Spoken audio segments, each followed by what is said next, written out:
जय महाराष्ट्र, मी मराठी माणूस प्रदीप. नरेंद्र मोदी 400 पार होतील का असं अनेक जण प्रश्न विचारतात. खरंच ते होतील का, खरंच नाही, या सगळ्या विषयावरती आपण व्यवस्थित सविस्तर बोलणार आहे. कारण या 4 जूनला या देशाच्या सर्वोच्च पदासाठी किंवा सर्वोच्च पदापेक्षा देशाची ताकद कोणाच्या हातामध्ये जाणार आहे, देशाची सत्ता कोणाच्या हातामध्ये जाणार आहे, याचा न्याय निवाडा या 4 तारखेला होणार आहे. हे सगळे आपण 4-5 टप्प्यातली काय निवडणूक होती ते आपण सर्वांनी पाहिली. तुम्ही अनेकांनी मतं केली असतील, अनेक जण कुठेतरी फिरायला गेले असतील, अनेक जणांनी कंटाळा गेला असेल, अनेक जणांनी या राजकारणाला जे काही सगळं राजकारण आहे किंवा हे जे देश जो आपण सगळ्या राजकारणाच्या विळख्यामध्ये पाहतोय त्याला काही जणांनी तुच्छ समजून त्या सगळ्या सुट्टीची किंवा मौज मजा घेतली असेल. असं तो सगळा बाकीचा भाग आहे. 400 पार नरेंद्र मोदी होतील का याच्यावरती अनेक जण संभ्रम निर्माण करतात, अनेक जण प्रश्न निर्माण करतात. त्याचं झालं असं की निवडणूक आयोगानं जेव्हा निवडणूक जाहीर केली त्याच्या 1-2 महिन्यापासूनच नरेंद्र मोदी जिकडे जाईल तिकडे किंवा भारतीय जनता पार्टीतले मोठे नेते, महायुतीतले मोठे नेते सगळे जिकडे जातील तिकडे ज्या सभांना, ज्या कार्यक्रमांना जिथे पोहोचतील तिथं एकच नारा लावत होते, आपकी बार 400 पार. हे 400 पार शक्य आहे का हो? कारण साधी गोष्ट नाही आहे. 400 पार म्हटलं की तुम्ही विरोधकांना पूर्णपणे संपवून टाकताय. म्हणजे विरोधकाला फक्त विरोधक या नावासाठीच फक्त मर्यादित ठेवताय. एवढी मोठी 400 पारची ताकद भारतीय जनता पार्टी स्वतःच्या हिमतीवर तर मिळवणार नाही. कारण महायुती हे सगळं गठबंधन इकडं या बाजूला सगळं त्यांनी जमवलं आहे आणि त्याच ताकदीच्या जोरावर नरेंद्र मोदी पुन्हा म्हणतात की आम्ही 400 पार करू किंवा 400 सीटा आम्हाला मिळतील. या सगळ्या गोष्टी थोड्याशा धक्का लावणार आहेत. कारण सगळ्यात महत्त्वाची गोष्ट म्हणजे नरेंद्र मोदी या देशाचे 2 वेळा पंतप्रधान झाले. 2014ला त्यांच्या हातात सत्ता दिली. 2014च्या सत्तेनंतर 19ची जी सत्ता होती ती देखील नरेंद्र मोदींना मिळाली. आता ही 3री टर्म आले आणि 3ऱ्या टर्ममध्ये देखील नरेंद्र मोदी म्हणतात की 400 पार मी करेन आणि या देशाचा पुन्हा पंतप्रधान होईल.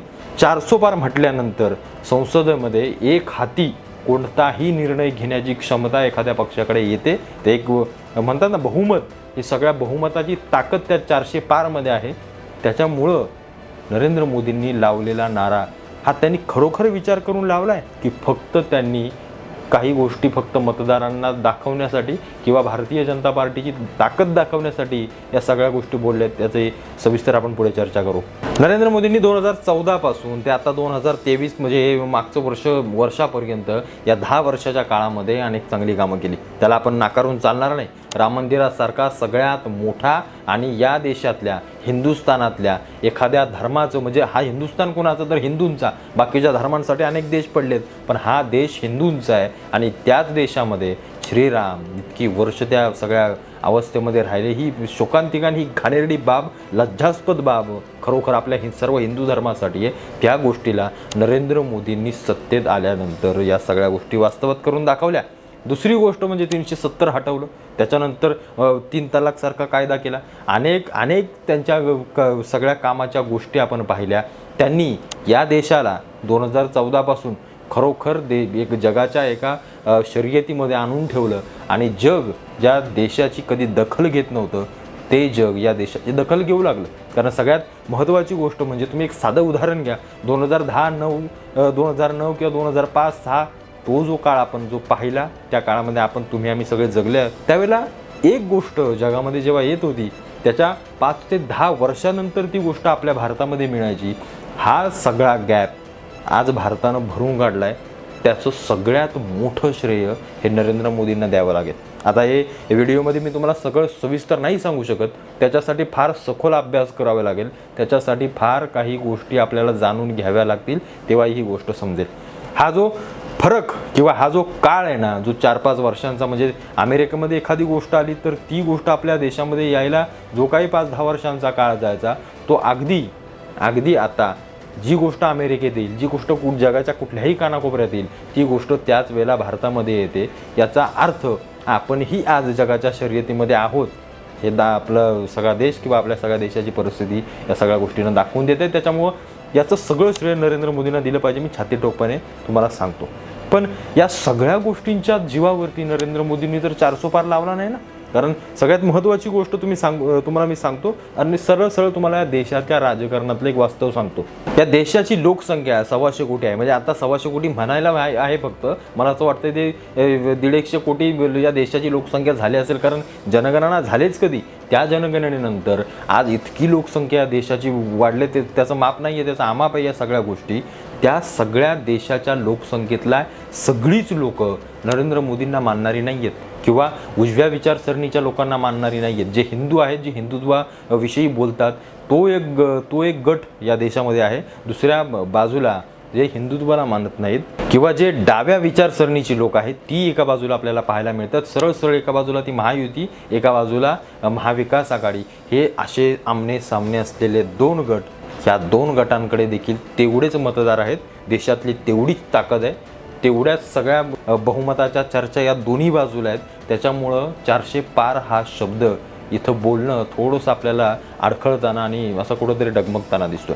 कारण सगळ्यात महत्त्वाची गोष्ट म्हणजे नरेंद्र मोदींना पडलेली सगळी मतं किंवा जो 2014ला नरेंद्र मोदींना या देशाने संपूर्ण बहुमत दिलं किंवा त्यांना पंतप्रधान पदासाठी निवडलं, तो एक 70 वर्षातला बदल म्हणून त्यांना तो मिळाला. त्याच्यानंतर त्या 5 वर्षातल्या घोषणांच्या ताकदीवर नरेंद्र मोदींनी 2019ला पुन्हा निवडणुकीमध्ये जिंकून पंतप्रधान पदाची शपथ घेतली. या 5 वर्षामध्ये मागच्या 5 वर्षातली सगळी कामं नरेंद्र मोदींनी या 5 वर्षामध्ये करून दाखवली आणि त्याची ताकद म्हणून 2024ला नरेंद्र मोदी पुन्हा ताकदीनं मैदानामध्ये उतरले. आता उतरत असताना अनेक गोष्टी या देशामध्ये घडल्या. तिकडे कानाडोळा केला की त्याला नाकर्तेपणा केला, याच्यावरती प्रश्नचिन्ह उभं आहे. मणिपूरची घटना असेल, त्या लडाखची घटना असेल किंवा अशा अनेक घटना या देशामध्ये घडल्या आणि या घटना घडत असताना विरोधकांनी चांगलं चोपून या सगळ्या इकडच्या सत्तेत बसलेल्या लोकांना काढलं आणि त्या गोष्टीचा प्रभाव अगदी खाली ग्रामीण खेड्यापर्यंत पोहोचला. जे खरे सच्चे मतदार आहेत, म्हणजे जे ग्रामीण खेड्यातले आजही लोक न चुकता मतदानाला जातात, पण शहरातली अर्धी लोक निवांत टांगावर करून झोपतात, ही सगळी परिस्थिती आहे. त्याच्यामुळं जो खरा मतदार आहे, त्या खऱ्या अर्ध्या मतदाराच्या मनामध्ये नरेंद्र मोदींविषयी प्रश्नचिन्ह आजही उभं आहे. म्हणजे नरेंद्र मोदींनी शेतकऱ्यांसाठी काही केलं नाही, म्हणजे ते शेतकरी आंदोलन झालं, त्याचाही मोठा प्रभाव या देशाच्या संपूर्ण राजकारणावरती पडला. मणिपूरचा तर नक्कीच पडला, कारण ते काही लपवण्यासारखी गोष्ट नाही आहे. सगळ्यात महत्त्वाची गोष्ट म्हणजे नरेंद्र मोदी 400 पार म्हणतात, ते कोणाच्या ताकदीवर आणि कशाच्या ताकदीवर? त्याची सगळ्यात मोठी ताकद आहे ते म्हणजे राम मंदिर. सगळ्या महत्त्वाची ताकद म्हणजे राम मंदिर. ज्या राम मंदिराला 500 वर्षानंतर नरेंद्र मोदींनी बांधलं, पण त्या एका राम मंदिराच्या जीवावरती खरोखर नरेंद्र मोदी 400 पार होतील का? तर अजिबात नाही, कधीच होणार नाही. कारण या देशामध्ये जेवढी संख्याबळ महायुतीच्या किंवा हिंदुत्ववादी विचारांच्या बाजूने आहे, तेवढंच संख्याबळ किंवा त्याच्यापेक्षा जास्त संख्याबळ त्याच्या विरोधात उभं आहे. हे आपल्याला विसरून चालणार नाही. कारण आपण काँग्रेस कधी संपेल, आपण जरी म्हटलं ना की काँग्रेस संपेल, पण काँग्रेस किंवा डाव्या विचारसरणीची लोक या देशातून या जगातून कधीच संपणार नाहीत. हे सगळ्यात मोठं वास्तव आहे.